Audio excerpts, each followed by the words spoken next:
Special Tribunal for Lebanon is now in session. والرئيس رفيق الحريري كان حاضرا بقوة.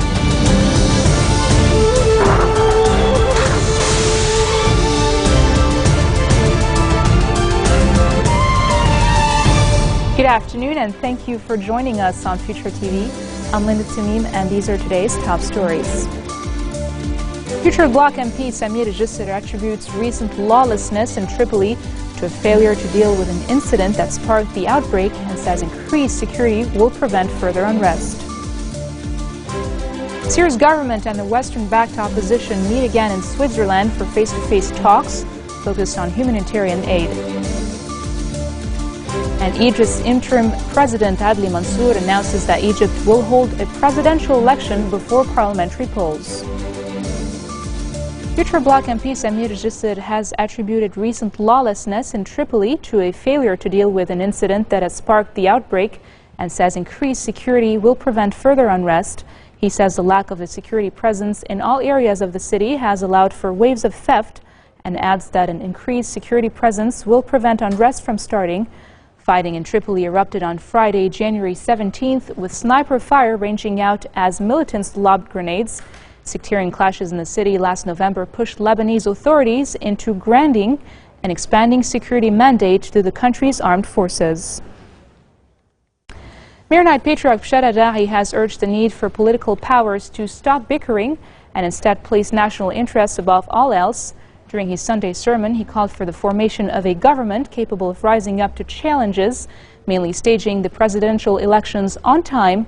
He said the government should also help restore the people's faith in officials and politicians, and carried on saying it is unfortunate that various violations in Lebanon are being granted political cover. The ongoing disputes between the rival March 8 and 14 camps have thwarted the formation of a new government since Prime Minister-designate Tamam Slam's appointment in April. Energy Minister Gibran Bassil states that the concept of rotation of power in cabinet is aimed at retaking the energy ministry portfolio from the Free Patriotic movements. During a press conference, Bassil said rotation of power is fair and should be adopted at ministries and state institutions at the start of a new presidential term.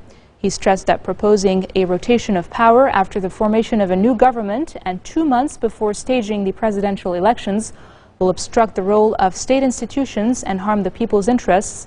Bassil reiterates that oil is Lebanon's guarantee for stability and financial success.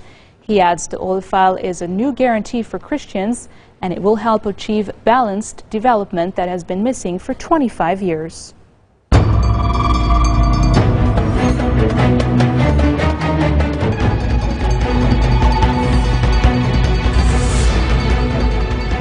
Syria's government and the Western-backed opposition have met again in Switzerland for face-to-face talks, buffered by a United Nations mediator hoping to guide them to a resolution of the country's devastating civil war. No tangible progress was reported after a first round of talks on Saturday, but the mere fact the meeting took place represented what mediator Lekhdar Brahimi called a half step toward peace. The two sides sat at the same table for nearly 3 hours, but didn't address each other directly and by design avoided the contentious issue of who will lead the country. Also unresolved was the fate of Homs, a city at the core of the uprising against Syrian President Bashar al-Assad that has been under siege for 20 months. Today's meeting at the UN headquarters in Geneva focused on humanitarian aid, the one topic the antagonists have agreed to discuss. Brahimi on Saturday said that if parallel negotiations succeeded within Syria, Homs could see aid delivered by Monday. If these people who are here represent a small fraction of the opposition, if the national positive opposition that is at home has not even been invited, and even some opposition who are out of Syria have not been invited, one question we ask these people who are here: who do they represent? How many Syrian people do they represent? This does not need confidence building measure. It needs real care for Syria and for the Syrian people, and real will and effort to stop this terrorism from which our Syrian people are suffering. There's no ceasefire, there are no armies fighting here. we want to make arrangements for stopping terrorism in Syria and then reconstructing our country in a way that we know it's good for our people and our people want it. So the problem is that this terminology is being chosen by people who know nothing on the ground. Brahimi said that today you will discuss the release of prisoners. Are you likely to discuss it? Yes, we will. We will discuss everything on the table, but we want to do the best thing for our people and for our country. There's no veto on issues, but we would like everybody to be interested in what is most important to our people. In a remote area of northeast Jordan, hundreds of Syrian refugees arrive at an unofficial border point after walking for days and crossing a stretch of no man's land to reach safety. More in this report. Emptiness everywhere you look. A 7-kilometer no man's land that separates Syria and Jordan.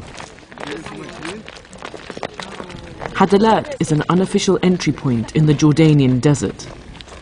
A place where hundreds of refugees cross every day. It's the last leg of the long journey to escape the war that has devastated their homeland. Soldiers and aid workers are there to help the approaching people, at times at their own peril.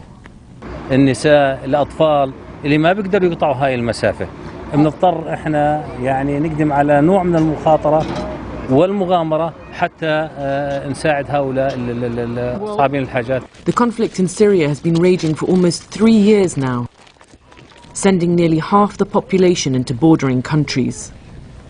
This sand ditch is actually the border with Jordan. These refugees come with very little, so right away they are given blankets and water. والله الله بعث لنا اولاد حلال وصلونا خير والسلامه وكثر خير الشعب الاردني استقبلنا. Army trucks arrive to move everyone away from the border. We've got a presence at the border. We're meeting them at the border. We're making sure that they've got food, they've got blankets. We're making sure that we're providing solidarity with the Jordanian armed forces who are picking them up and taking them to the nearest transit point. On this day, nearly 100 people came across. The time spent in this military outpost is brief. From here, these refugees are taken to Zaatari refugee camp. We'll move you to Zaatari as soon as possible with the Jordanians. But getting here has come at a cost. For some, their life savings. بدك $2000 $2000 يعني الواحد بيبيع صار داره او اغراض بيته. ليش ضلك دار ما احترقت؟ ما ضلش. لا بتتفجر بيته، لا يعني ببيع اولاده مشان انه يوصل لهون هو ومرته. But the misery and hardship at home gave these refugees no choice. أطفال تيجي بموتوا 15 بالنهار بس من الجوع غير الضرب ما وعياقة. This scene will be repeated again and again. Lives torn asunder. For how long, no one knows.